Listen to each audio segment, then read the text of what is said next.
Guys जरा सोचिए, आप रात में घर की छत पर लेटे हुए हो। ऊपर आसमान है, अनगिनत तारे हैं, खामोशी है। और तभी आपके दिमाग में एक सवाल उठता है कि अगर सब कुछ अपने आप चल रहा है तो भाई भगवान कहाँ पर है। आज इस वीडियो में हम इसी सवाल के जवाब को ढूंढने की कोशिश करेंगे। गाइस आज का हमारा जो साइंस है वो बताता है कि यूनिवर्स लगभग 13.8 बिलियन साल पुराना है, जिसकी शुरुआत एक घटना से हुई थी जिसको हम कहते हैं बिग बैंग। बिग बैंग को आप ऐसे समझो कि अंतरिक्ष में एक बड़ा धमाका हुआ जिससे सारे प्लैनेट्स, स्टार्स, गैलेक्सीज ये सब बने। लेकिन साइंस की लैंग्वेज में ये एक धमाका नहीं था, बल्कि स्पेस और टाइम की शुरुआत थी।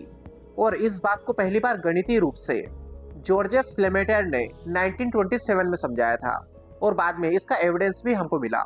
उसके बाद एडविन हबल ने 1929 में एडविन हबल ने देखा कि भाई सारी गैलेक्सियां एक दूसरे से दूर जा रही है, यानी कि यूनिवर्स फैल रहा है। लेकिन आखिर ये फैल क्यों रहा है?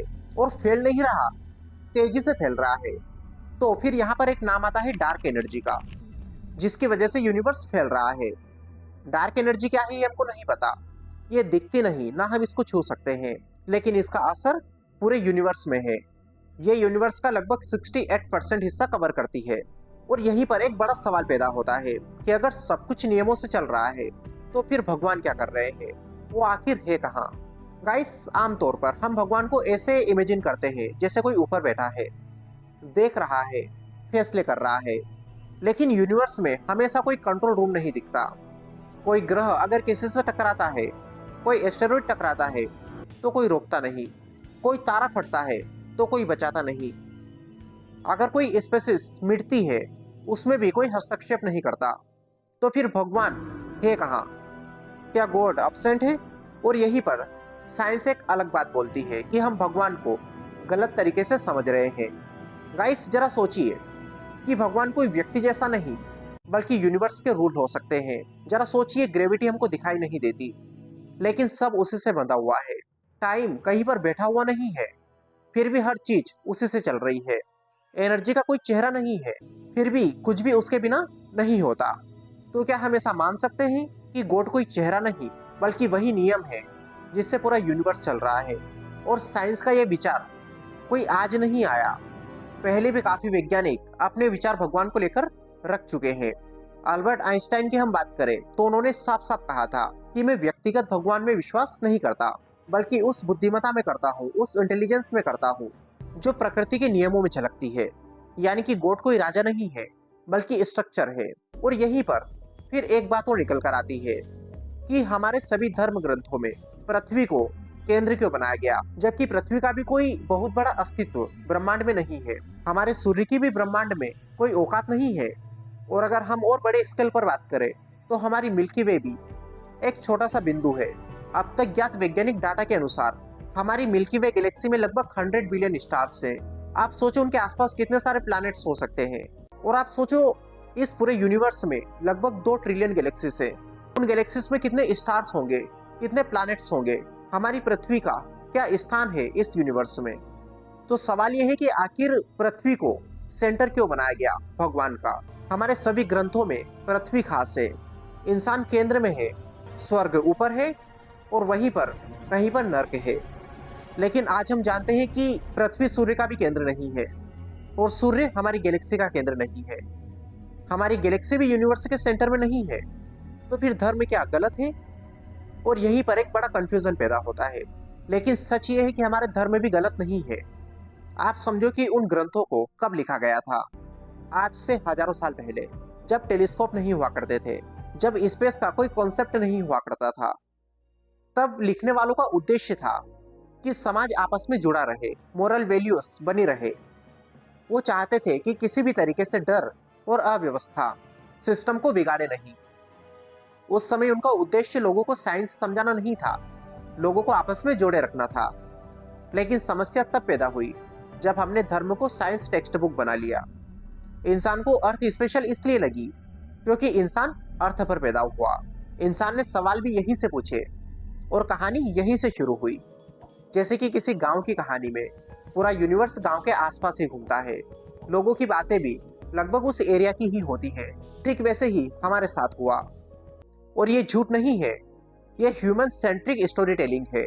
लेकिन दूसरी तरफ क्या ये सच है कि हमारी पृथ्वी स्पेशल नहीं है? गाइस, साइंस कहता है कि अर्थ बस एक प्लैनेट है। सही डिस्टेंस, सही टेम्परेचर, पानी, केमिस्ट्री, इन सब के सही होने की वजह से यहाँ पर लाइफ बनी, जिसको कहा जाता है एंथ्रोपिक प्रिंसिपल। हम यहाँ इसलिए हैं क्योंकि यहाँ रह पाना पॉसिबल था। यह कोई चुना हुआ ग्रह नहीं है, हमारा कोई यहाँ रहने के लिए सिलेक्शन नहीं हुआ है। और रही बात भगवान की, तो गाइस अगर यूनिवर्स में अरबों गैलेक्सीज, अरबों प्लैनेट्स और करोड़ों संभावित लाइफ फॉर्म्स हो सकती है, तो क्या गॉड सिर्फ अर्थ पर फोकस्ड होंगे? क्या गॉड पृथ्वी के मैनेजर हैं? या हम यूं कहें कि वो पूरे यूनिवर्स को एक नज़र से देखने वाली कॉन्शियसनेस है जो हर जगह मौजूद है। और हमारे धर्म गलत नहीं है, बस हमने उनको गलत तरीके से समझ लिया है।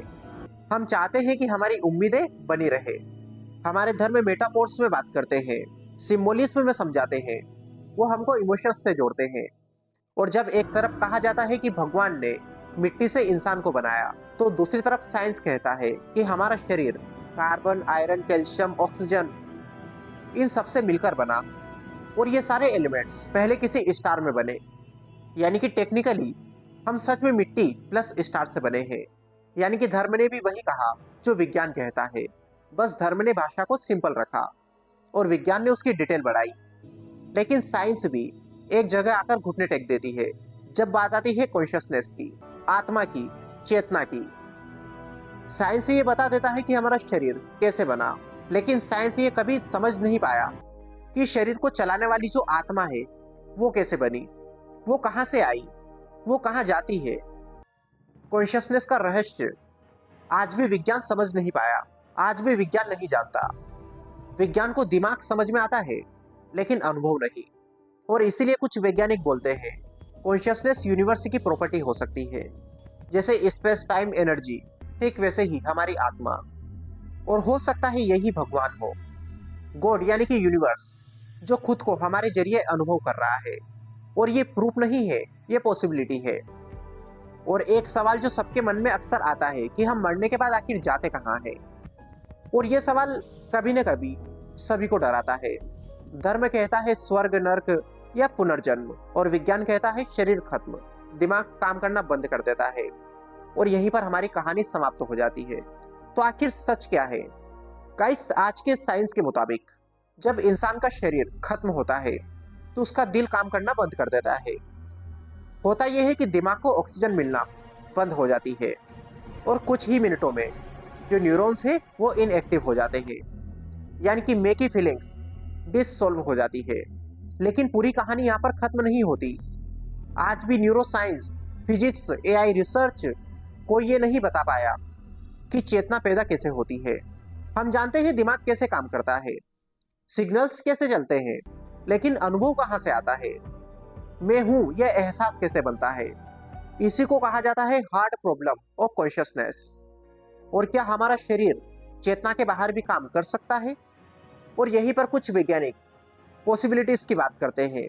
कुछ वैज्ञानिक बोलते हैं कि चेतना सिर्फ दिमाग की प्रोडक्ट है, यानी कि जब शरीर जाता है तो सब कुछ खत्म हो जाता है।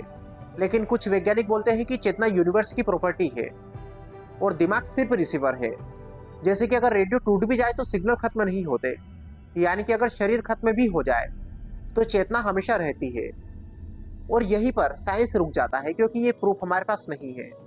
धर्म कहता है आत्मा अमर है और विज्ञान कहता है एनर्जी नष्ट नहीं होती, सिर्फ रूप बदलती है। इसी को law of conservation of energy कहा जाता है। अक्सर हम पूछते हैं कि हम आखिर आए कहां से, हम यहाँ क्यों हैं? विज्ञान के मुताबिक हमारी कहानी, इंसान के शरीर की कहानी, सितारों से शुरू होती है। जैसे कि सबसे पहले बिग बैंग में हाइड्रोजन और हीलियम बनी, इससे स्टार्स बने, फिर उनमें हेवी एलिमेंट्स बने। उसके बाद वो सितारे धीरे धीरे फैलते गए, उनसे निकले कार्बन, कैल्शियम, आयरन, और वो हमारी बॉडी में मौजूद है। तो क्या हम सच में किसी सितारे से बने हैं? कार्ल सेगन ने कहा था we are made of star stuff, यानी कि हमारा शरीर कभी किसी सितारे का हिस्सा था। और ये कोई कहानी नहीं है, ये केमिस्ट्री है। और विज्ञान यही कहता है कि लाइफ इसी केमिस्ट्री से शुरू हुई, जिसको कहा जाता है अबायोजेनेसिस। और ये कोई जादू नहीं है, ये टाइम और कंडीशंस का खेल है।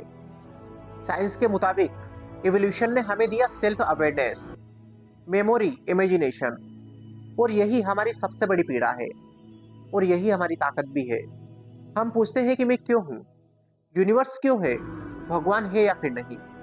यूनिवर्स इन सवालों का जवाब नहीं देता और हम पूछना भी बंद नहीं करते। लेकिन इतना जानने के बाद इंसान टूट जाता है कि अगर कोई भगवान का प्लान नहीं है, अगर कुछ भी पहले से तय नहीं है, अगर हम सितारों से बने, तो फिर हमारी लाइफ का पर्पस क्या है, हमें जीना ही क्यों है, हमारी लाइफ का कोई मीनिंग कहाँ से आए। और शायद इसीलिए हमारे पूर्वजों ने धर्म बनाए। उन्होंने विज्ञान की डिटेल नहीं समझाई, क्योंकि इससे डर कम होता है। इसी धर्म से समाज चलता है। हमारे धर्म और धर्म ग्रंथ ही हमारे लिए साइकोलॉजिकल सपोर्ट है। ये हमें मकसद देते हैं, जीने का तरीका बताते हैं। और शायद हम यूनिवर्स में अकेले नहीं हैं। हो सकता है कहीं दूर कोई और भी यही सवाल आसमान को देखकर पूछ रहा हो। यार, इसके बारे में आप क्या विचार रखते हैं, कमेंट बॉक्स में बताओ। वीडियो पसंद आए तो इसे लाइक कर लीजिए, चैनल पर नए हो चैनल को सब्सक्राइब कर लीजिए। Wish all the very best, thank you so much.